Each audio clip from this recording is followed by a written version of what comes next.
This video is the formative key for Unit 1, Skill 9 on the second derivative and concavity. So as we saw in class, the function represents the values, the first derivative represents the slope, and the second derivative represents the shape of the curve. So at level 2 is, as we've seen previously, an analysis of the graph. So if I take a look at this particular question, then I see that it asks me about where the function is concave up and where it is concave down. So as I analyze this, again, as mentioned previously, we have to recognize what graph this is, and this is f double prime. So this is a graph of the second derivative values.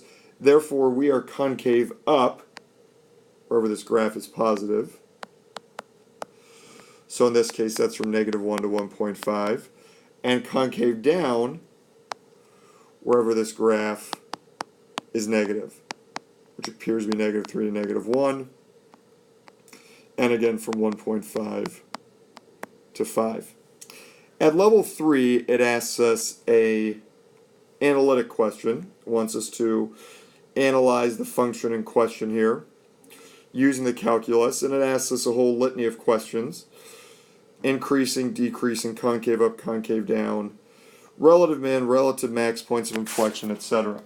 So here is a difference between a question in class and a question on the AP test.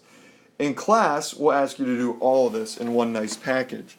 On an AP test, they would likely ask you to do one of these parts.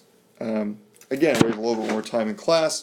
Those AP questions are written and designed to take 2 to 3 minutes, so they won't ask you everything. But we'll go through all the detail here so that you see what it looks like when it comes to answering each of these questions.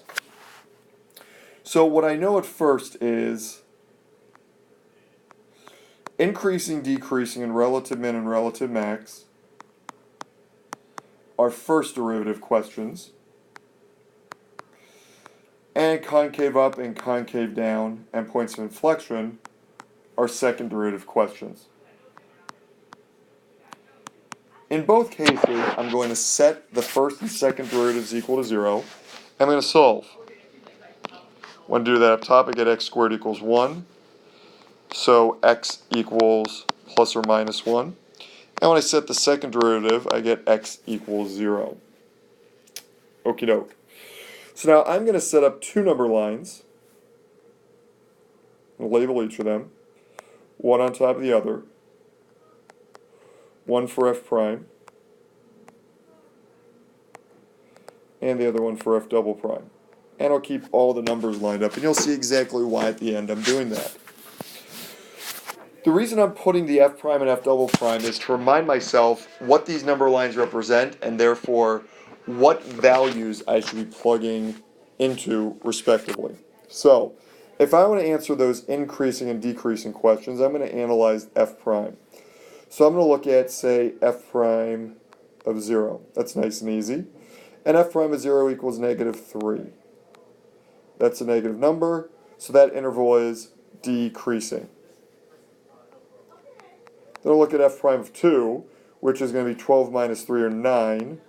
That's a positive number, so we're increasing there. And then I'll look at f prime of -2.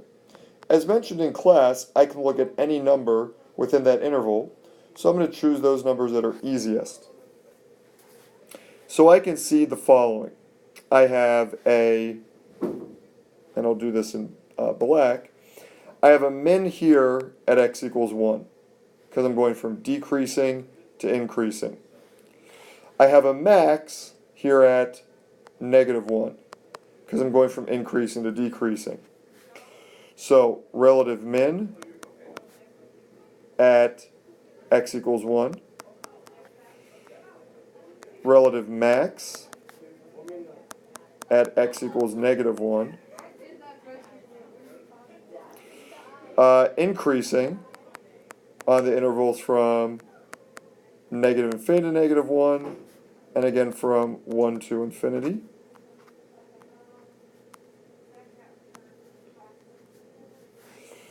and then finally decreasing over the interval from negative 1 to 1. So I've answered this, this, this. Okay, now I'm going to go on to second derivative and analyze that. So f double prime of 1 is equal to 6, that's positive, and f double prime of negative 1 is negative 6, that's negative. So I now have the following: concave up from 0 to infinity, concave down from negative infinity to 0, and an inflection point where I change, point of inflection, at x equals 0, because I'm changing there from concave down to concave up. So now I've answered those three questions. We'll wrap up with level 4. And level 4, I see it's very similar to objective 8 with the level 4, where it asks me to sketch a graph given information about f prime and f double prime. And I'm told in this case that f of negative 2 and f of positive 2 are both equal to 2.5. I'm going to bring back my good friends that I've seen before, quickly label them based off first and second derivatives, respectively. Okay, here we go. Positive, negative. Looks like this. Negative, positive. Looks like that. So we have a little cusp action there.